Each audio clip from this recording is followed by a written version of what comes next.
बनाने के पीछे क्या प्रिंसिपल्स क्या मायने हैं?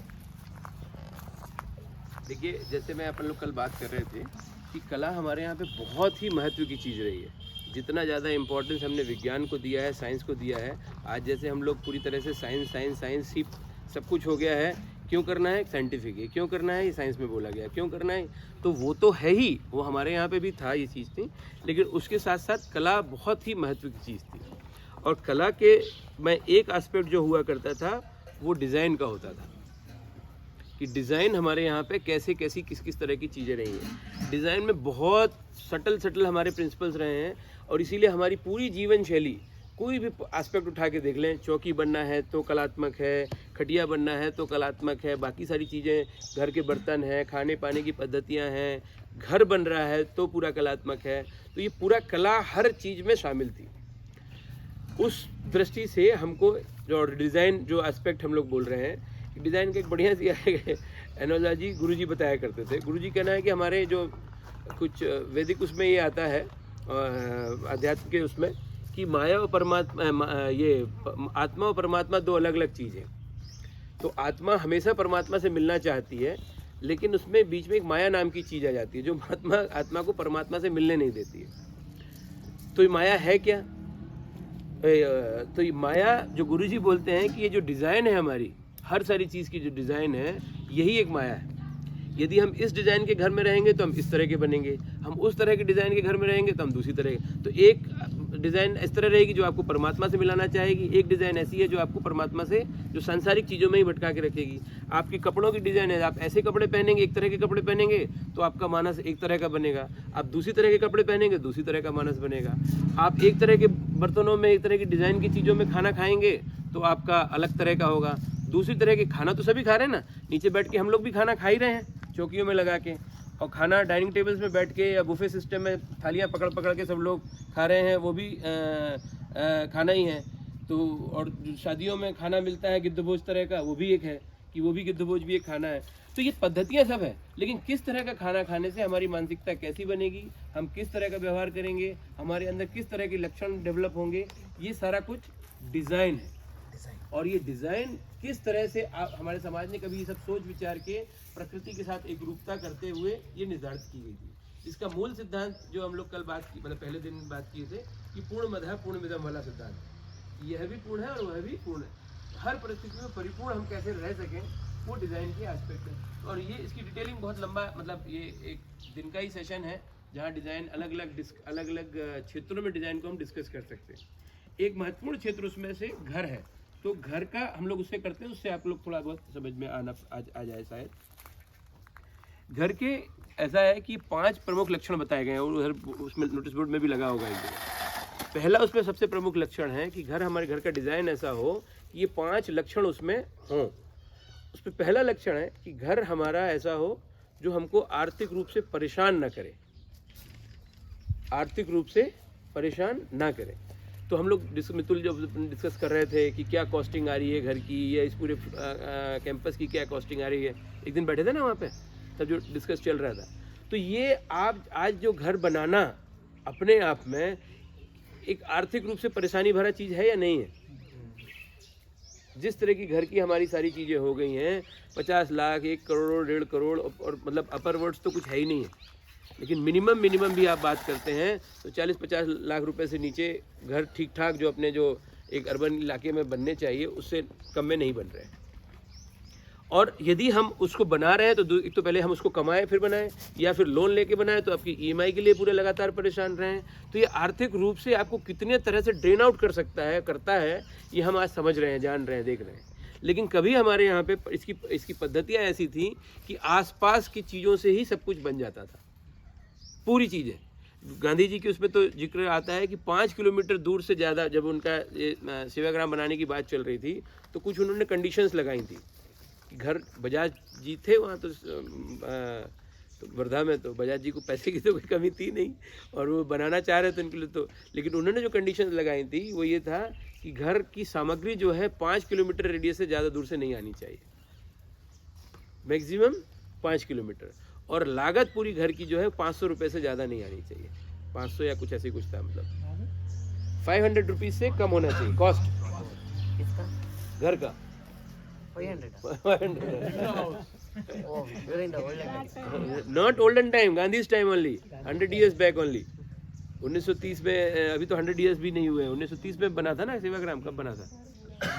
हाँ, अभी तो 2030 ही नहीं आया अभी तो, नॉट इवन 100 years बैक. तो ये आर्थिक रूप से परेशान ना करे, ये हमारे घरों का बेसिक टाइप की चीज़ थी. आज हम घर बनाने के लिए पहले परेशान होते हैं और फिर घर में उसको म्यूजियम बनाने के लिए परेशान रहते हैं अलग से. उसका इंटीरियर, जितना आजकल कॉस्टिंग घर की नहीं आ रही है, उससे ज़्यादा इंटीरियर्स की आ रही है. कहाँ किस तरह के आपके बाथरूम्स रहेंगे, फिटिंग्स कैसे कैसे होगी, नीचे मार्बल किस तरह का लगेगा, टाइल्स किस तरह की लगेंगी, मॉड्यूलर कितना तरह का बनेगा, कहाँ पे कबर्ड बनेंगे, कहाँ पे लाइटिंग का अरेंजमेंट क्या होगा. तो घर बनाना और फिर घर के बाद उस चीज़ को बनाना, और किस चीज़ के लिए बनाना, घर को एक तरह से म्यूजियम जैसे बना के रखने का, कि आपको उसमें डबल बेड पलंग चाहिए, मॉड्यूलर किचन चाहिए, चीज़ें एक से एक चीज़ें होना चाहिए. तो ये एक तो दो चीज़ें हो रही हैं. एक तो घरों की साइज़ कम हो गई कितनी ज़्यादा. यदि आप ये गाँव के घर देखें, आश्रम के घर देखें, गाँव के जाके घर देखें, उसकी तुलना में हमारे घरों की जो साइज़ है, डुप्लेक्स ट्रिप्लेक्स भी मिला लें और फ्लैट तो फिर छोड़ ही दो, वो किस तरह की है. जब आपकी साइज़ कम हो गई है, फिर भी उसमें हम दुनिया भर की चीज़ें भर के, अंदर जो लिविंग स्पेस जो बच रहा है, फ्री स्पेस, वो ऑलमोस्ट नील बच रहा है, ऑलमोस्ट नील. कहीं सोफ़ा रखा है, कहीं दीवान रखा है, कहीं पलंग रखा है, कहीं कबर्ड बन रखा हुआ है. तो इतनी बुरी स्थिति है. यदि आप बच्चों के पॉइंट ऑफ व्यू से देखें, छोटे छोटे बच्चे जो होते हैं, खेलने के लिए जगह नहीं है इनको यार, कहीं जा नहीं सकते, कहीं आ जिस तरह से. अब फिर वो बैठ के टीवी देखते हैं, मोबाइल देखते हैं, तो बोलते हैं कि बच्चे बर्बाद हो रहे हैं और ये कर रहे हैं. अब यहाँ हमारे टीवी नहीं है, लेकिन किसी तभी लग रहा है आप लोगों को, इन लोगों को कमी हो रही होगी टीवी की. आद्या मनस्वी जो है, we don't have a TV ना यहाँ. तो टीवी या मोबाइल या टैब या पता नहीं वीडियो गेम और क्या क्या चीज़ होती हैं आजकल, तो वो कुछ भी नहीं है. बट ये कहीं पे लग रहा है कि इनकी कमी है, या गांव में कहीं से ऐसा लग रहा है जाके, जो आपके बच्चे इतने सारे सुबह से यहाँ आ जाते हैं. सुबह उठते हो ना आप लोग, 5 साढ़े 5 बजे आप लोग उठने के पहले यहाँ आ जाते हैं. उठते कितने बजे होंगे सोचो आप? हाँ, आज नहीं, डेली आते हैं, डेली आते हैं. तो ये जो पूरा चीज़ है कि हम क्या करते चल रहे हैं, केवल डिज़ाइन आपने चेंज कर रही है, उससे आप कहाँ से कहाँ पे पहुँच रहे हैं. तो एक, आर्थिक रूप से परेशान न करे. दूसरा उसका नियम है कि आपको आरोग्यशाली रखे. घर आपको क्या करे? आरोग्यशाली रखे. तो हमारे यहाँ आयुर्वेद का बेसिक फंडा है कि सिर क्या, सिर ठंडा, पेट पैर गरम और पेट नरम. ये आयुर्वेद का बेसिक सिद्धांत है कि आपका सिर ठंडा होना चाहिए, पैर गर्म होना चाहिए और पेट नरम होना चाहिए. आप बच्चों को लेके जाओ डॉक्टर्स के पास में, सबसे पहले वो क्या करता है? पेट दबा के देखता है कि यार वो नरम है कि नहीं, सॉफ्ट है कि नहीं है, और या हार्ड हो रखा है, कितनी गैस बन रही है, क्या हो रहा है, क्या चीज़. सबसे पहला इंडिकेटर ये होता है.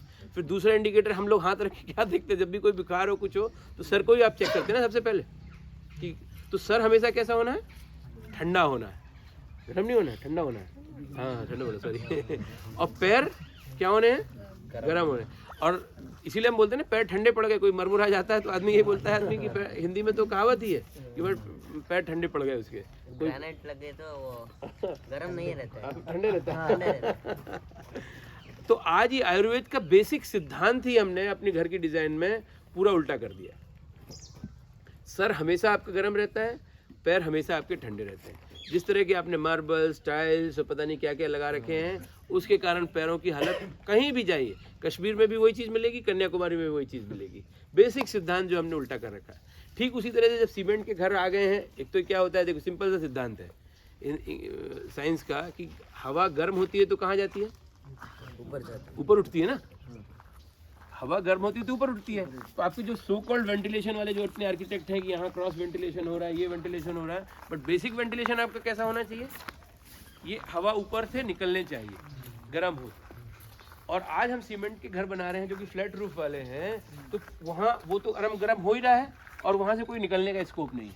तो उस पूरा जो आपका यदि 10 फुट का पूरा जोन है, तो ये आपको 5 फुट से 5.5-6 फुट से ऊपर वाला हिस्सा पूरा गर्म ही रहता है. यदि उसका भी टेम्परेचर यदि ऊपर वाइज नीचे मिला के देखा जाए, तो आपको वो अलग समझ में आएगा. और वो हमारे सर को पूरी तरह से गर्म रख रहा है.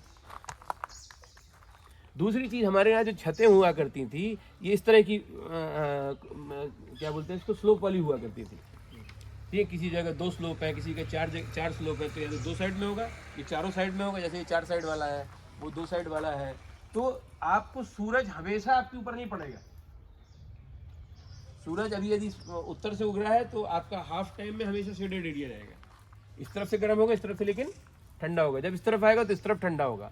तो ये जो गर्म, जो ऊपर वाला हिस्सा गर्म करने की जो बात है, आज फ्लैट रूफ में कंटिन्यूसली, यदि फ्लैट है तो सूरज पूरे में जब रहेगा तो पूरे टाइम पे उसको पड़ेगा फ्लैट पे।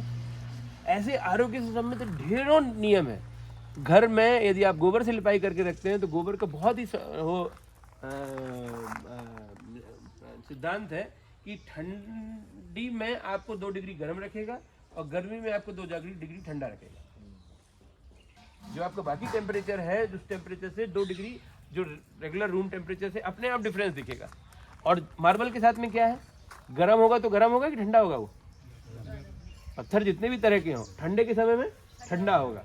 तो दोनों तरह से आपको समस्या, लेकिन हम लोग फिर भी उसी के पीछे पड़े हुए हैं। हर जगह मार्बल लग रहा है, हर जगह ये सारी चीज़ें हो रही है। कॉस्टिंग की तो अपने देख ही ली। आयुर्वेद के ढेरों सिद्धांत हैं। हर जगह पे आप जाके देखेंगे, पुराने जगह, आप पुराने भी यहाँ पे जितने भी घर आप जाके गएंगे, कहीं ना कहीं ऊपर नीचे, कहीं 2 सीढ़ी ऊपर चढ़ना है, कहीं नीचे करना है, कहीं ये आपको बनाएगा। तो दिन में हर समय आपको कुछ एक्सरसाइज जैसी होती रहेगी। लेकिन जब फ्लैट घर होती, इसीलिए अब घर में बूढ़े लोगों की स्थिति बड़ी गड़बड़ होती है। जब इन जगहों पे बूढ़े लोग होते हैं तो 2-3 सीढ़ी 4 सीढ़ी चढ़ना होता है तो वो बोलता है यार मैं चढ़ता हूँ, कोई दिक्कत नहीं। जब इकट्ठा 25 सीढ़ी चढ़नी होती है तो सब कोई के हाथ पाँव फूल जाते हैं, कोई नहीं चढ़ता है। तो ये 2-3 सीढ़ी के माध्यम से आपके कंटिन्यूसली यहाँ पे आदमी बेड रिटर्न यहाँ पे बहुत कम होता है, आखिरी समय तक कार्यशील रहता है गाँव में। ऐसे जो हम लोग शहरों में देखते हैं ना कि यार अब तो is bed return kind of thing, तो उसको खाना पीना भी वहीं से चल रहा है, ये हो रहा है वो रहा है। यहाँ स्थितियाँ उस तरह की बहुत कम आती हैं, लेकिन बहुत कम होगा भी। 2 दिन 4 दिन इस तरह का आदमी वो होगा। तो आयुर्वेद के संबंध में बहुत तरह की चीज़ें हैं जो घर पर हमको और ये सारी डिज़ाइन है। तो हम इस तरह की डिज़ाइन के घर बनाएंगे तो रोगी हो के आज हमारे यहाँ इसीलिए अर्बन इलाकों में, अब तो खैर गाँव में भी वो चीज़ आ रहा है कि घर में ना तो कोई पैदा हो रहा है और ना कोई मर रहा है। पैदा होने के लिए भी अस्पताल जा रहा है और मरने के लिए भी अस्पताल जा रहा है, सारा चीज़। तो यहाँ जबकि ये सारी चीज़ें आपकी खुद होती थी, तो क्या पद्धति रही है, किस तरह की डिज़ाइनिंग रही है, किस तरह का उसका इम्पोर्टेंस रहा है। ये तीसरा लक्षण है कि घर जो है आपका सामाजिक हो, ऐसा हो जो आपको सामाजिक बनाए। क्या बनाए? सामाजिक बनाए। और सामाजिक बनाए और उसका उल्टा क्या है, असामाजिक ना बनाए या इंडिविजुअलिस्टिक ना बनाए। घर की डिज़ाइन ही ऐसी हो कि आपको सामाजिक, आप यहाँ जाके देख रहे हैं घर में, आप पुराने जगह देखा होगा, पुरानी किसी भी गांव में चले जाइए या शहरों की भी पुरानी बस्तियों में चले जाइए, आपको सीधी लाइन की रोड या वो नहीं मिलेगी, कहीं पर स्ट्रेट लाइन कहीं नहीं मिलेगा। कहीं ऐसा गोल घूमेगा, ऐसा गोल घूमेगा, ऐसा। पुराने वृंदावन की गलियां देख लो, बनारस की गलियां देख लो, जबलपुर की पुरानी गलियां देख लो, यहाँ की भी। हाँ, यहाँ मैं तो शहरों में बात कर रहा हूँ, गाँव में तो सभी जगह है 100%। तो कोई जगह आपको ऐसी नहीं मिलेगी जो आपकी स्ट्रेट लाइन, जैसे आजकल कॉलोनीज कटती हैं। क्यों? इसके पीछे का रीजन क्या है? हाँ, इनक्लोजर, प्राइवेसी। हमको जब आपके रोड में यदि ये मकान स्ट्रेट लाइन पे एक बना है, ये है और एक ये बना है, तो इधर पे क्या हो रहा है आपको कुछ नहीं पता चल सकता। चलता है कुछ पता? बाजू वाले घर में क्या हो रहा है, पार्टीशन भले वो 6 फुट की दीवार का ही पार्टीशन हो, लेकिन आपको कुछ नहीं पता चलता क्या हो रहा है क्या नहीं हो रहा है। और जबकि आपके पुराने घर हैं, यदि इस तरह की गुलाई वाला घर पे है तो ये इधर पे क्या होता रह रहा है हमेशा आपको पता चलता रहेगा। जबकि आंगन आपके खुले हैं, ये वो सारा चीज़ है, तो और भी ज़्यादा होता है। यहाँ तो आंगन जो पोर्च बना के रखा है वो गाड़ी रखने के लिए, आंगन तो कुछ है नहीं है, तो गाड़ी रखने के लिए जो अपना गैराज या पोर्च जो भी बोलते हैं, उसमें भी अपने वॉल लगा के रखिए कि कोई देख ना ले कि क्या हो रहा है आपके यहाँ पे। जब आप सामाजिक ढंग से जीते हैं तो ये सारी चीज़ आप सृष्टि का हिस्सा बन के रहते हैं। जब आप इंडिविजुअलिस्टिक होते हैं तो सृष्टि आपका, ये जो पूरी प्रकृति है, ये आपका दुश्मन आपको प्रतीत होती है। ये सिंपल सी चीज़ है। तो ये सोसाइटी, सारे नियम, मतलब इतने सारे हैं उसमें। तो सामाजिक, आप ये कहीं भी जाएंगे, आप गांव में इतनी बड़ी पट्टी आपको सब जगह मिलेगी जिसमें आप लोग बैठे हैं, घर के चारों तरफ आपको ये मिलेगी। तो वो एक तो स्ट्रेंथनिंग का काम तो करती ही है, वॉल में स्ट्रेंथनिंग का, बट उससे ज़्यादा महत्व की चीज़ होती है कि आदमी, कोई भी आदमी आए तो आके बैठ सके, बिना पूछे, बिना जाने, बिना ही सब किए हर जगह आपको आंगन मिलेंगे। आंगन के यहाँ तो हमारे यहाँ पे ऐसा है कि कम से 1 से लेकर 16 आंगन तक का विधान है। एक घर में 15-15, 16-16 आंगन भी है। तो आपका फ्रंट में ही 3-4 आंगन होते हैं। एक तो खुला आंगन जो है, फिर एक जो कवर्ड आंगन होता है जहाँ पे छज्जा वज्जा लगा हुआ, वो आपने गांव में भी देखे होंगे सब जगह पे। अभी भी जाके कहाँ कहाँ गए हैं आप लोग? प्रमोद के यहाँ गए हैं? हाँ,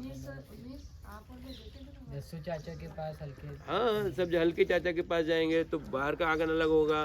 फिर जो कवर्ड, जिस तरह का ये कवर्ड आंगन जिसको मैं बोल रहा हूँ, ये सामने जैसे अपना है, या किचन में भी अपन जो देख रहे हैं, एक तो बाहर का आंगन, फिर किचन का जो कवर्ड आंगन है, फिर सेंटर में आपको आंगन मिलेगा, घर के पीछे में आंगन मिलेगा, साइड में बाड़ियाँ होंगी, पीछे बाड़ियाँ होंगी, फिर जितना और बड़ा घर है तो उसके हिसाब से अलग अलग। तो आंगन हमारे यहाँ पे सारी चीज़ों की सेंटर ऑफ एक्टिविटीज़ हुआ करती थी। जितनी सारी गतिविधियाँ होना है, खाना बनना है, बातचीत होनी है, शादी ब्याह होना है, जितना सारा कुछ काम होना है, मसाले सूख रहे हैं, सब्जियां कट रही हैं, चरखे काट रहे हैं, ये सब काम जो आपके आंगन में होते थे। यहाँ अभी जैसे बीड़ी बनाने का काम होता है, पता नहीं आप लोगों ने देखा कि नहीं, अब तो बहुत कम हो गया है, लेकिन पहले तो बीड़ी बनाने के लिए ऐसे ही बैठ जाते थे लोग, अपने अपने आंगन में बैठे हैं और बातचीत भी चल रही, उतनी दूर भी है, मतलब एक साथ भी बैठते थे, वैसा भी करते थे, अपने आंगन से उठ के दूसरे के आंगन में जाके बैठ गए। और उसके अलावा उस दूर दूर भी है तो दिख रहा है सब, बच्चे एक घर से दूसरे घर जाते थे, आराम से खेलते थे, किसी को टेंशन नहीं होती। तो ये पूरा घर जो हमारा होता था, तो डिज़ाइन दोनों चीज़ है, हम सामाजिक थे इसलिए हमने उस डिज़ाइन के घर बनाए, और उस डिज़ाइन के घर बने थे इसीलिए हम सामाजिक थे, ठीक है ना। तो ये दोनों चीज़ें हैं। तो हमको ये देखना पड़ेगा कि तीसरी जो मुख्य चीज़ थे कि सामाजिक हमारे घर हों। चौथा जो चीज़ है कि घर हमको प्रकृति से प्रेम करना सिखाए, प्रकृति का दुश्मन न बनाए। और वो कैसे होता है? वो बहुत हद तक इसी तरह, ये आंगन वाली जो पद्धति मैंने बताई कि आप पंच महाभूत जो हमारे हैं, 5 महाभूत जिसको माना गया है, ये 5 महाभूत एक तरह से देखने जाए तो वो शास्त्र की चीज़ और धार्मिक और इस तरह से देखा जा सकता है, बट पंच महाभूत प्रकृति का ही तो प्रतीक है। आकाश, जल, वायु, अग्नि और क्या है? धरती। ये 5 जो है, ये यही तो है, प्रकृति का ही तो स्वरूप है। तो ये 5 महाभूतों से घर ऐसे हुआ करते थे, हमारे घरों की डिज़ाइन इस तरह की हुआ करती थी कि ये 5 चीज़ों से आप हमेशा संपर्क में रहो, हमेशा संपर्क। हमेशा आप कहीं भी बैठे हो आपको सूरज दिखते रहना चाहिए, आकाश दिखते रहना चाहिए, आप कहीं भी बैठे हो हवा आपके पास स्वच्छ आनी चाहिए, धरती के संपर्क में रहो। तो ये पद्धतियाँ हमारे यहाँ पे कभी रही हैं। आज हम देख रहे हैं तो हम पूरी तरह से इन 5 महाभूतों से काट के रखना ही अपने आप को घर बना रहे हैं। अच्छा बोल रहे हैं, तो ना आप वहाँ बिजली ना आपको वहाँ हवा आ रही है, क्योंकि आपने सब पूरा AC वेसी लगा रखा हुआ है, तो बाहर का हवा तो बेकार है, पॉल्यूटेड है। आपने अंदर प्योरीफाइड अलग करके रखी है। ना वहाँ पे आपको आकाश के दर्शन हो रहे हैं, ना आप धरती से टच में हो, ना आपको धूप आ रहा है, किसी तरह से कुछ नहीं हो रहा है। तो फिर कैसे आप प्रकृति, कितना आप इन्वायरमेंट का इकोलॉजी कर लो, क्या कर लोगे आप? ये खाली कहानी जैसे वो वाली होगी कि कहानी में हम लोग पढ़ ले रहे हैं इकोलॉजी के, ये जेंडर वाली और बाकी सब वाली बातें, लेकिन रियलिटी में वही सब कुछ हो रहा है, कर वही रहे हैं, उसी को स्ट्रेंथन कर रहे हैं। तो ये प्रकृति से प्रेम करने वाले घर आपके हों, जिससे प्रकृति से प्रेम है इसलिए वैसे घर नहीं है, ऐसे घर इस डिजाइन के घर हैं इसीलिए आपको प्रकृति से प्रेम है। अपने आप वो सारी चीज़ें दिख रही हैं, कौन सी कहाँ चिड़िया क्या कर रही है, बंदर कैसे वो कर रहे हैं, कुत्ते कैसे बिहेव कर रहे हैं, अलग अलग कीड़े किस तरह से बिहेव कर रहे हैं, आपने सब चीज़ों को काट के रख रखा हुआ वहाँ पे घरों में, ठीक है। और 5वां चीज़ है कि घर आपके ऐसे हों जो आपको आध्यात्मिक दिशा में बढ़ाए। आध्यात्मिक दिशा मतलब क्या है? कि रोज योग करने के लिए 2 घंटे का टाइम दे, उसको बोलेंगे, या रोज ध्यान लगाने के लिए बोले कि आपको टाइम मिले, सूरज दिखता रहे, आप ध्यान लगाते रहो। आध्यात्मिक का मतलब है आपके अंदर अध्यात्म के लक्षण विकसित हो, सबको एक रूप में देखना, सबको एक जैसा मानना, ऊंच नीच की भावना ना हो, लक्षण आप, और ऊंच नीच की भावना इतना बार नहीं, आप पशु पक्षी जीव जंतु सब में एक रूप दर्शन करो। सारा जितने बाकी जो जैसे मैं का महत्व जो हम लोग बात कर रहे हैं अध्यात्म में, सबसे बड़ी बात तो वही आती है, मैं, मेरा और मुझे। आज सारी पढ़ाइयाँ जो हम लोग देख रहे हैं कि वो सारी पढ़ाइयों में किस तरह की पद्धति होती थी कि मैं, मेरा और मुझे ख़त्म हो, और आज हमारी पूरी पढ़ाइयों में यही चीज़ सबसे ज़्यादा स्ट्रांग हो रही है। मैं ये करना चाहता हूँ, मुझे ये करना है, मेरा ये चीज़ है, मेरा ये दृष्टिकोण है, मैं ये करना है। तो ये हमारे घरों के डिज़ाइन किस तरह से आपके मैं ख़त्म करते हैं, सामाजिक होके, प्रकृति से प्रेम करके, जो आप बताओ आध्यात्मिक होने के लिए सबसे पहला लक्षण क्या है? सबसे पहली जरूरत है कि आप पहले आर्थिक रूप से तो निश्चिंत रहो, है कि नहीं? तो जब आपके घर ही सबसे उसके बड़ा कारण बन रहे हैं जो आपको आर्थिक रूप से परेशान कर रहे हैं, तो आप कर लो 4 घंटे, 2 घंटे के बदले 4 घंटे योगा कर लो, ध्यान कर लो, प्राणायाम कर लो, क्या कर लोगे? तो उधर ये जो चारों लक्षण जहाँ पे हैं, जिसमें जहाँ जो आध्यात्मिक आर्थिक रूप से निश्चिंत है, जो आरोग्यशाली है, जो प्रकृति से प्रेम करता है, जो सामाजिक है, तो अपने आप आध्यात्मिक है भाई। इन्हीं सब लक्षणों को तो फॉलो करने वाला आध्यात्मिक होता है। क्या या वेद को रट के उसकी 4 ठो भाषा बोलने में आध्यात्मिक हो जाता है कि वेद में ये लिखा है, हमने पढ़ दिया और बोल दिया तो आध्यात्मिक हो गया, भले जीवन शैली उसकी अलग ढंग से चल रही हो, या जो योग प्राणायाम और बाकी सारी चीज़ें कर ली है तब आध्यात्मिक हो गया। आइए गिरिजा जी, विल यू बी कंफर्टेबल है और शैल वी गेट दैट? नहीं कंफर्टेबल।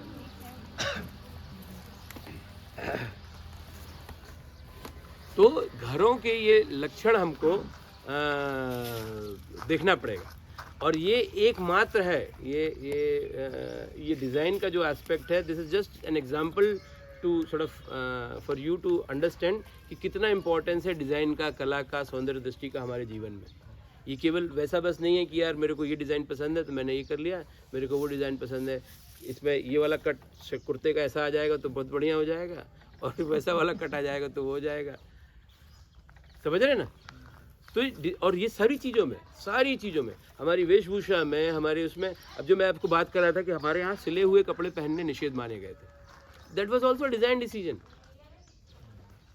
पूरी तरह से विज्ञान, कला, अध्यात्म समझने के बाद जो डिज़ाइन का डिसीजन था, क्योंकि सिला हुआ कपड़ा आप पहनेंगे तो आपको इस कपड़े में कितनी तरह की परेशानी आ सकती है, कितनी तरह की परेशानी आ सकती है, जबकि आपके धोती में, कुर्ता में कोई क्या परेशानी है? यहाँ बटन टूटेगा, यहाँ की सिलाई खुलेगी, कहीं कुछ होगा, कहीं कुछ चीज़ होगी, तो वो सारी चीज़ें जो आपको एक परेशान कर सके किसी भी रूप में, उन सारी चीज़ों को डू अवे कर दिया गया।